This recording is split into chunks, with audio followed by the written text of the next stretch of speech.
தற்போதைய முக்கிய செய்தி 2026 தமிழ்நாடு தேர்தலில் மக்கள் நீதி மய்யம் போட்டியிடாது என்ற அறிவிப்பு வெளியாகியிருக்கிறது. இது குறித்த கூடுதல் விவரங்களை வழங்குவதற்காக நம்மோடு இணைப்பில் இருக்கிறார் இணையப்பிரிவு செய்தியாளர் கோபாலகிருஷ்ணன் அவர்கள். வணக்கம் கோபாலகிருஷ்ணன், இது குறித்த விவரங்கள் என்ன? வணக்கம் வினோதனி. திமுக கூட்டணியில் வரிசையாக ஒவ்வொரு கட்சிகளுக்கான தொகுதி பங்கீடு நிலவரங்கள் அறிவிக்கப்பட்டு வந்து கொண்டிருக்கின்றன. அந்த வகையில் இன்று மிக முக்கியமாக தேமுதிகவுக்கு 10 இடங்கள் ஒதுக்கீடு செய்யப்பட்டு அறிவிக்கப்பட்டது. அதற்கு பிறகாக மிஞ்சி இருக்கக்கூடிய கட்சிகளுக்கு அறிவிக்க வெளியாகும் என்று எதிர்பார்த்த சூழ்நிலையில் அடுத்த மிக முக்கிய கட்சியாக இருக்கக்கூடிய மக்கள் நீதி மய்யம், கமல்ஹாசன் அவர்களுடைய தலைமையில் இயங்கக்கூடிய மக்கள் நீதி மய்யம் கட்சிக்கு எத்தனை இடங்கள் ஒதுக்கீடு செய்யப்படும் என்று எதிர்பார்ப்பு இருந்தது. அந்த வகையில் 4 இடங்கள் வரைக்கும் அவர்களிடம் பேசப்பட்டதாகவும், அது மட்டுமல்ல உதயசூரியன் சின்னத்தில், திமுகவுடைய சின்னத்தில் போட்டியிட வேண்டும் என்று சொல்லப்பட்டதாகவும் கூறப்படுகிறது. அதை என்டாஸ் செய்யக்கூடிய வகையில் தான் கமல்ஹாசன் அவர்கள் தற்போது அறிக்கை ஒன்றை வெளியிட்டிருக்கிறார். அந்த அறிக்கையின்படி திமுகவுடைய தமிழ்நாடு கூட்டணியில 2026 தமிழ்நாடு சட்டமன்ற தேர்தலில் மக்கள் நீதி மய்யம் நேரடியா போட்டியிடல அப்படின்னும், திமுக கூட்டணி வேட்பாளர்களை நிபந்தனையின்றி ஆதரிக்கிறதும் அப்படின்னு சொல்லி இந்த கட்சியுடைய தலைவர் நடிகர் கமல்ஹாசன் தனது அறிக்கையில தெரிவிச்சிருக்கிறாரு. அந்த அறிக்கையில மேலும் என்ன சொல்லியிருக்கிறார் அப்படின்னு பார்த்தோம்னா, கடந்த நாடாளுமன்ற தேர்தலில் தேச நன்மைக்காக திமுக தலைமையிலான கூட்டணியை நம்ம இணைஞ்சோம். கூட்டணியுடைய வெற்றிக்காக கடுமையாக உழைத்தோம். அதன் விளைவாகத்தான் மக்கள் நீதி மய்யத்தினுடைய குரல் இந்திய நாடாளுமன்றத்தின் மாநிலங்களவையை ஒழிச்சிருக்குது. அன்று முதல் இன்று வரை நம்முடைய தனித்துவத்தை விட்டுக் கொடுக்காமல் கூட்டணி தர்மத்தை பேணி வருகிறோம் என்று சொல்லியிருக்கக்கூடிய திரு கமல்ஹாசன் 2026 தமிழ்நாடு சட்டமன்ற தேர்தலுக்கான தொகுதி ஒதுக்கீடு பேச்சுவார்த்தை 2 கட்டமா நடைபெற்றுச்சு. அந்த பேச்சுவார்த்தையின் போது முதல்வரும் துணை முதல்வரும் அந்த பேச்சுவார்த்தை குழு உறுப்பினர்களும் அன்போடும் மரியாதையோடு நடத்திக்கிட்டாலும் கூட நம்ம கிட்ட சொல்லி திமுகவுடைய சின்னமான உதயசூரியன் சின்னத்துல போட்டியிடணும் அப்படின்னு கேட்டுக்கிட்டாங்க அப்படின்னு சொல்லியிருக்காரு. அந்த தரப்பு நியாயம் இருக்கிறதா அப்படின்னு நான் முழுமையா புரிஞ்சுக்கிறேன். எப்படியாவது தமிழ்நாட்டை கைப்பற்றணும் மதவாத சக்திகள் எல்லா வழிகளிலும் சூழ்ச்சி செஞ்சுட்டு இருக்கக்கூடிய சூழ்நிலையில கூட்டணியோட ஒட்டுமொத்த வெற்றி வாய்ப்பு முதன்மையானது, நியாயமானது. ஆனா பேட்டரி டார்ச் சின்னத்துடனான மக்கள் நீதி மய்ய தொண்டர்களுடைய பிணைப்பு உணர்வுபூர்வமானது. ஏன்னா அது எங்களுக்கு வெறும் சின்னம் மட்டுமல்ல, அது எங்களுடைய அடையாளம். கடந்த 9 வருஷமா எந்தவித ஆதாயமும் இன்றி என்னோட பயணிக்கக்கூடிய என் தொண்டர்களின் உணர்வுகளை என்னால் புறக்கணிக்க முடியாது, புறக்கணிக்க மாட்டேன் என்று சொல்லி இந்த தேர்தலை புறக்கணித்திருக்கிறார் கமல்ஹாசன். அதாவது புறக்கணித்திருக்கிறார்னா அவர் எந்த இடங்களையும், அதாவது அவர் சார்ந்திருக்கக்கூடிய கட்சியை சார்ந்திருக்கக்கூடியவர்கள் எந்த இடங்களையும் நிக்கல, வேட்பாளர்கள் நிற்கப்படல அப்படிங்கிற தகவல் அறிவிப்பாக வெளியாகி இருக்கிறது. ஆனால் அவர் நிபந்தனையின்றி ஆதரவு தெரிவிப்பதாக அறிவித்திருக்கிறார். அதைத்தான் மிக முக்கிய செய்தியாக நாம் பார்க்க வேண்டியிருக்கிறது.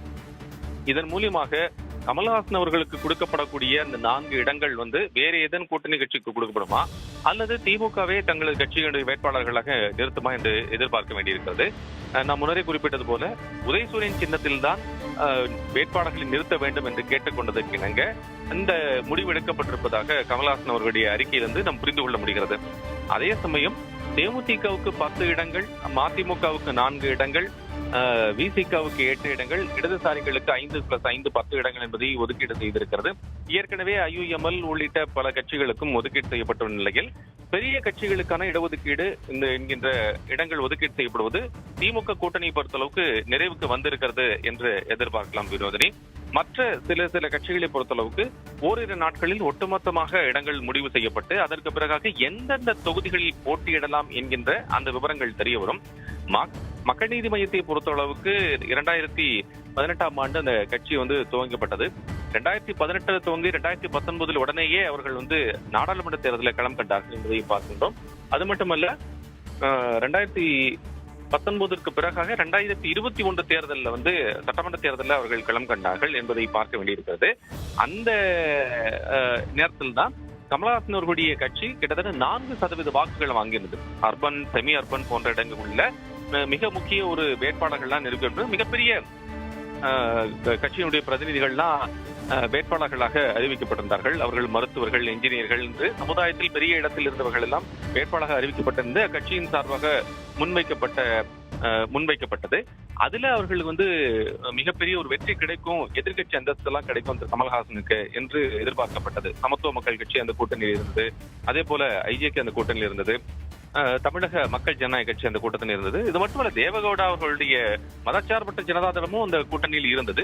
மிகப்பெரிய ஒரு வெற்றி கிடைக்கும், குறைஞ்சபட்சம் வந்து எதிர்க்கட்சி தலைவர்களாக இருந்து அமர்வாறு கமல்ஹாசன் என்று எதிர்பார்ப்பு இருந்தது. ஆனால் அவர் போட்டியிட்ட கோவை தெற்கு தொகுதியிலே வந்து கமல்ஹாசன் வந்தவர்கள் வெற்றி பெற முடியவில்லை அப்படிங்கிறத அவர் பார்த்தோம். அதனால அதற்கு பிறகாக இந்த முடிவு எடுக்கப்பட்டு அவர் திமுகவுடன் கூட்டணி கட்சியாக தன்னை அவர் இணைத்துக் கொண்டார். அதற்கு பிறகாக 2024 ஒரு நாடாளுமன்ற தேர்தலில் வந்து போட்டியிடணும் அப்படிங்கிற பல கோரிக்கைகள்லாம் ஏற்கப்பட்டு அதற்கு பிறகாக இப்போது அவர் ராஜ்யசபா உறுப்பினராக இருக்கிறார் அப்படிங்கிறதையும் நம்ம பார்க்க முடிகிறது. இந்த நேரத்தில் தான் முதலமைச்சர் மு.க. ஸ்டாலின் அவர்கள் கமலஹாசன் அவர்களுக்கு பெரிய தியாகம் என்று சொல்லி ஒரு நீண்ட பதிவை ஒன்று போட்டிருக்கிறார். அவருக்கு எப்படி நன்றி சொல்றதுனே தெரியல. அவரது முடிவு வந்து தன்னை வந்து ரொம்ப நெகிழ வச்சு விட்டதாக முதலமைச்சர் ஸ்டாலின் வந்து போட்டிருக்கிறார்கள். மக்கள் நீதி மைய உறுப்பினர்கள் அனைவருக்கும் எனது மனமான நன்றியை தெரிவிச்சுக்கிறேன் அப்படின்னு சொல்லியிருக்கிறாரு. தமிழ்நாடு முழுவதும் அன்பு சகோதரர் கமலஹாசன் அவர்கள் வலம் வர வேண்டும் என்பது அவரது எனது அன்பான வேண்டுகோள் அப்படின்னு பதிவு போட்டிருக்கிறாரு. அது மட்டும் இல்ல, அவரது இந்த திராவிடன் மாலை 2.0 அரசு அவரது அன்பினாலும் ஆனது அப்படிங்கிறதையும் இப்போதே தெரிவிச்சுக்கிறேன் அப்படின்னு சொல்லி பதிவை வந்து முதலமைச்சர் மு.க. ஸ்டாலின் போட்டிருக்கிறாரு.